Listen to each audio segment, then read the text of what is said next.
যিনি গত 5টি বছর হোমনা উপজেলাকে নেতৃত্ব দিয়েছেন, হোমনা উপজেলার বিভিন্ন কার্যক্রমকে নেতৃত্ব দিয়েছেন।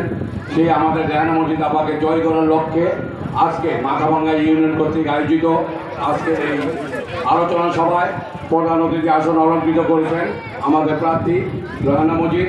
উপস্থিত আছেন এই ইউনিয়নের সাবেক চেয়ারম্যান আমার পিতা মরক বাচ্চু চেয়ারম্যান সাহেবের মেজর ছেলে জনাব জাকির আলম হেলাল সভাপতিত্ব করছেন।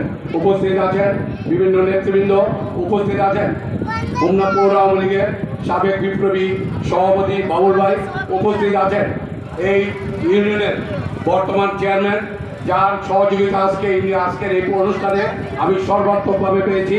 আমাদের সফল চেয়ারম্যান শেখ জাহাঙ্গীর আলম সরকার এখানে উপস্থিত আছেন বিভিন্ন মুক্তিযুদ্ধবৃন্দ, উপস্থিত আছে পৌর আওয়ামী লীগের বর্তমান সাধারণ সম্পাদক